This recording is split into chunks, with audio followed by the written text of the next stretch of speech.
Aloha, everybody. We're here to talk all things protein sparing because a lot of people think that's all we do is protein sparing now. That's not true. We do actually a lot. I work with a lot of epilepsy, seizures, cancer, people with fertility issues. That's not for everybody, and that's what we want to do this video for, is like, who's protein sparing modified fasting for, who is it not for? Because, you know, when I work with somebody with fertility, it depends on what their issue is. That was something on our private, we have a private Facebook group, which you can join. It's really great for support and stuff. They'll put the link below. They'll post like recipe videos. I love it when they do that. But sometimes they just ask questions, and one woman, actually ended up working with her, she asked, about fertility. Yeah. And I said, well, it actually depends. Is it because you're overweight and you have PCOS and you have, you know, your fat cells are too stuffed at that point with PCOS? It's basically an insulin resistance. And in that case, protein sparing modified fasting would be okay. But if it's a fertility issue where there's not enough hormones and things like that, then that's absolutely not okay. We would want to add really good fats in, making sure they get good protein in, just not low calorie at all. And in general, too, we want to talk about, you know, protein sparing is not like a required thing. It's not. You don't have to do it. It's not like what we preach in general. You know, it seems to be a misunderstanding out there that just because we put out some real protein sparing recipes and books on the topic, protein sparing is a really powerful tool. It's a tool. But it's a tool. It's not a lifestyle. It's not something we do anymore either. Yeah, we don't do it. It's a very powerful tool that you can use for breaking a stall, for speeding up weight loss. And it's, you know, just like you wouldn't fast every day, all day, you're not going to do this every day, all day. That's something that a lot of people are like, oh, you don't do that every day? Or even like some experts, they think that I'm always low fat. And I'm like, no, what? This is a tool. This is just like instead of an extended water fast, we're fasting, but we're getting our protein in so we don't lose muscle mass. And that's where the term came from. But, yeah, you know, our ebooks have talked about this. You know, we talk about it in the sections of how to do it properly. So and we have meal plans how to do it properly. You can look at those to get the right way to do it. But yeah, we have meal plans where you do the protein sparing this day, and then the macros for your keto day, and then back to protein sparing. It's good to get some over. Free ones that we're just coming out with here shortly. We'll have the link below. But, you know, back to the topic of that and macros, and protein sparing macros is another question we had that we want to cover too. But one of the things, back to your topic about losing, you know, somebody asked, if I'm trying to lose the last 10 pounds, how do I do that with protein sparing, for instance, and not lose my cycle? Well, first of all, if you're losing your cycle, change something, because that shouldn't be happening. Okay, you should be, you know, there can be, when you go from standard American diet to a keto diet, you might have some shift in hormones where your cycle shifts a bit and changes. Mm-hmm. That's different. But if you actually lose your cycle, either you're focusing on the wrong thing, which the scale many times can be the wrong thing to focus on, especially when you're getting, you know, the last 10 pounds, when you're getting close to what would be a goal weight, for example. I'll put a link below. There's a great article that shows all of these women at the exact same body weight, but they look drastically different because their body composition changed. So the scale isn't always, you know, the number one thing. I'm going to argue this, though, because you could get a bodybuilder woman who has a lot of muscle. Well, absolutely. And too little body fat, and she's going to lose her cycle too. Of course. But I'm kind of trying to point out, though, is that a lot of people, they're like, I got to get those last 10 pounds, and maybe you don't need to. Right. Maybe your body is good where it's at, yeah, because you've gained some muscle, because you've been prioritizing protein, and going below that ends up being too little body fat for you, and you lose your cycle. Yeah, I will say that there's some supplements that can help you. That, you know, like evening primrose oil, chaseberry extract, things like that. I do that for women all the time. Definitely. But yeah, I mean, because stress can just stop it. Yep. You're putting your body under stress when you're doing a protein sparing, so maybe they're doing it too often.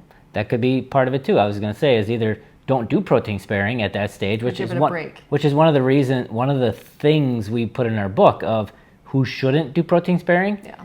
Is that when you're pretty close to goal weight, you shouldn't be doing it because you don't have a lot of body fat on your body to tap.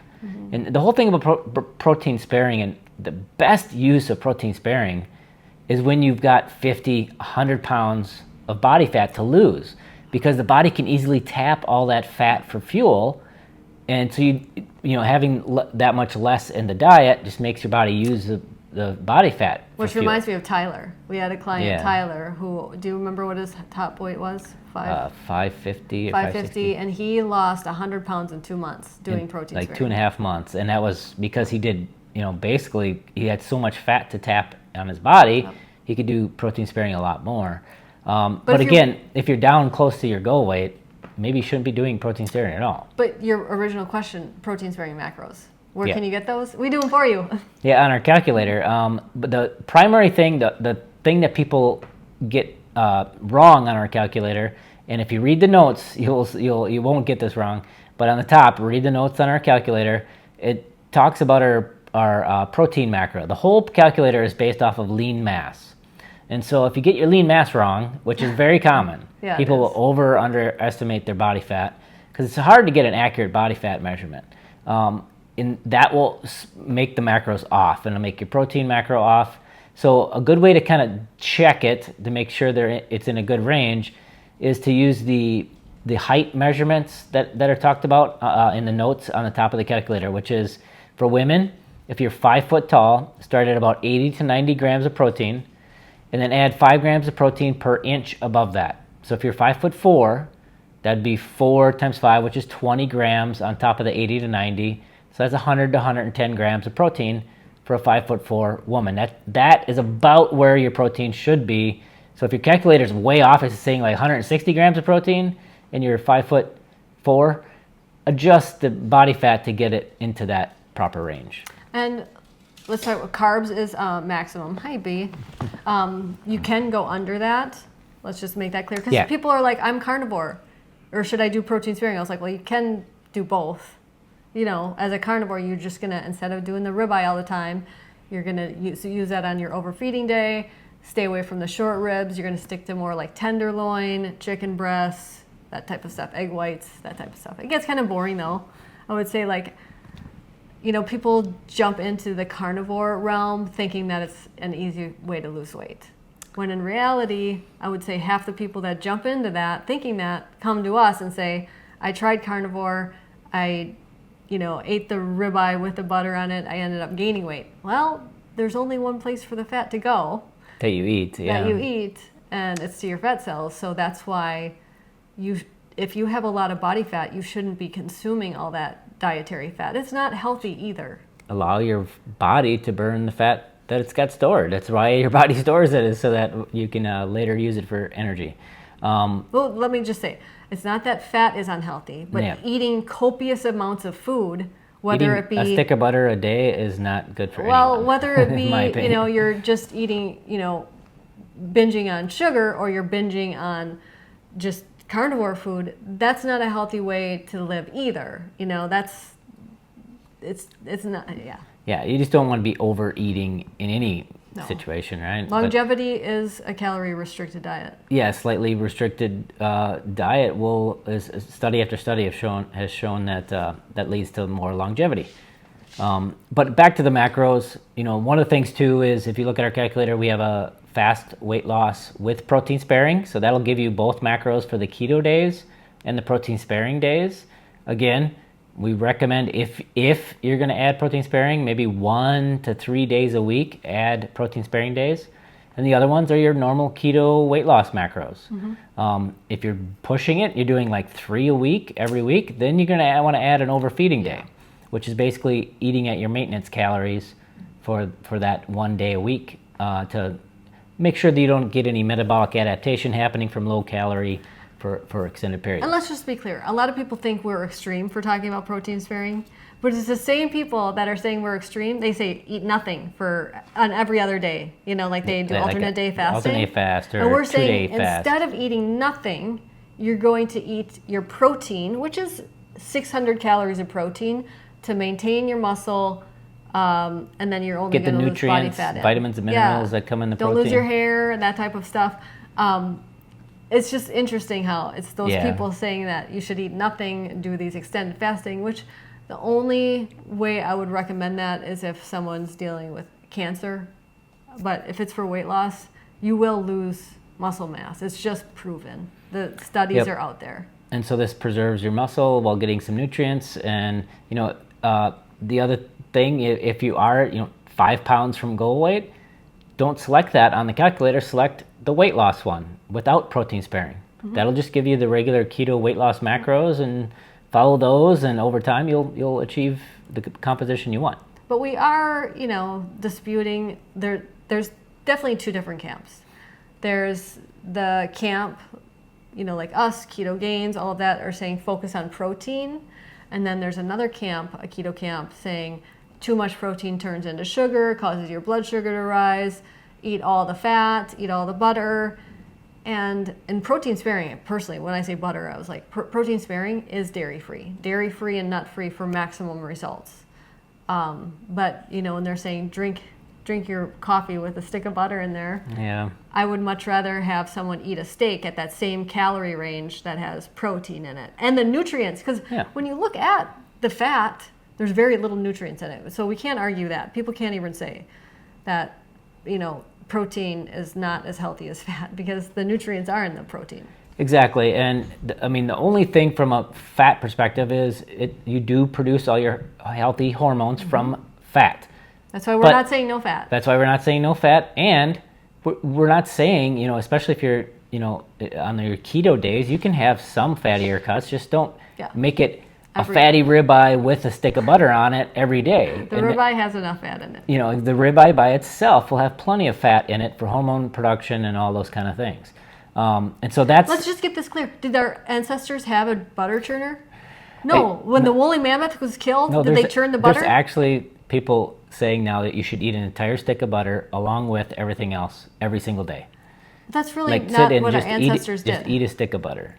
And the thing is about healing, what heals your body, yes, enough fat for hormone production, which is like 20, 30 grams of fat a day is all you really need to absorb fat-soluble vitamins and to make healthy hormones. But that's not, I'm saying that you should sit at 20 to 30 grams a day. That's like a protein-sparing day, bare minimum. But at the same time, what causes healing? Healing comes from protein. Amino acids are what heals your body, heals any wounds, any problems you have. And then vitamins and minerals. Nutrient-dense food is what heals the body. Having all those vitamins and minerals the body needs to heal. What does fat have compared to protein? Almost no vitamins and minerals. And so you got to balance that. You got to get enough fat for hormone production, but it's not a lot. And it's definitely not a whole stick of butter on top of all your fatty meats and everything. And then focus on what's going to heal you, and that's the protein, the animal proteins with the amino acids, with all the vitamins and minerals that will help your body heal. I do understand when people are just starting to cut out the sugar and that type of stuff, having a higher fat, maybe like that's their way to get off of sugar. Absolutely. In the beginning. If you stay that way, you probably won't see the results that you want, and then you quit and say, I tried keto, it didn't work for me. Well, I allow you to try our meal plans because they're free, link below. They will work. They are delicious. That's why they do work, because I think when people are just doing carnivore, eating, like chicken breast and a steak, and they want to put butter on it because it's boring, so if you add just a little bit, I'm carnivore forward, but I'll have a few, like I use onions and garlic for flavor. Obviously, if someone has, some severe autoimmune issues, that's what I use, strict carnivore for them, and it works really well. So it just depends on what your why. And we write that up in the book. What is your why? Because what your why is going to depend what avenue we go towards for healing. And that's what essentially, protein-sparing modified fasting is wonderful for anybody with insulin resistance. And guess what? Over 50% of people in the United States have insulin resistance, and children are getting it now too. And why? Because they're just eating too much food. Yeah. And so again, protein sparing is a great tool. It's not an everyday lifestyle. We're not afraid of fat. We are keto promoters for 20 years now. We promote keto, and we think it's wonderful for so many things. And, in maintenance, we're not afraid of fat at all. No. We eat tons of fat. You know, it's just that if I was going to try to lose weight, I definitely am not going to be adding a stick of butter to my steak. Well, And so just to prove our point, remember how when you did put on weight, you were eating pork rinds and I was eating extra fat, extra dairy, all and the extra salamis and stuff like yeah, that. over the holidays, and And I then we got added some weight. here. You got here, and we focused on fish. Yep. It's just naturally you're eating leaner stuff like fish and Seafood poke, and stuff, seafood, so- and you quickly put Yep. that 20 pounds off. Took it right off. So, you know, just go with what your body knows and your biology, that, you know, the fat you eat ends up on your body, and just moderate the fat in the diet if weight loss is the goal. And the reason, like, there's other people talking about protein sparing, and what's interesting is protein, it's wonderful, it's healing, and has all that, but it doesn't provide energy. So when you choose protein sparing, you're either going to need fat for energy or carbohydrates for energy. And I'm always going to push fat for energy, because when people go towards carbs, it just brings on the sugar cravings, that they start not sleeping well again, and all of that. So yeah, the whole hormonal side of cravings and everything that come that with is that. my energy source for sure, and it can be for you too. So if we didn't cover anything you want us to talk about with protein sparing or whatnot, please leave a comment below. We'd love to discuss anything that's on your mind, because that's how this started. Craig's like, I'm going to see what people want us to talk about. This is what you wanted us to talk about, and you know, I think that's, comment below. We'll do it. If you want to change your life like I've changed mine with food, I would be honored to help you. Many of you don't know that I was twice my size. I had acid reflux. I had PCOS, which is polycystic ovarian syndrome. I had depression. I had IBS, which is irritable bowel syndrome, and food changed my life. And not only did that happen, I get to eat good food, right? Good food. So if you want to eat good food, I have perfected meal plans made by me and personal help with supplements or modifications if you have Hashimoto's, if you have Graves, if you have IBS, if you have PCOS, contact me. I would be honored to help you. You can go to keto-adapted.com and find a lot of different options there for personalized help, or message me by commenting below on this YouTube video, or you can check me out at mariamindbodyhealth.com. Mahalo.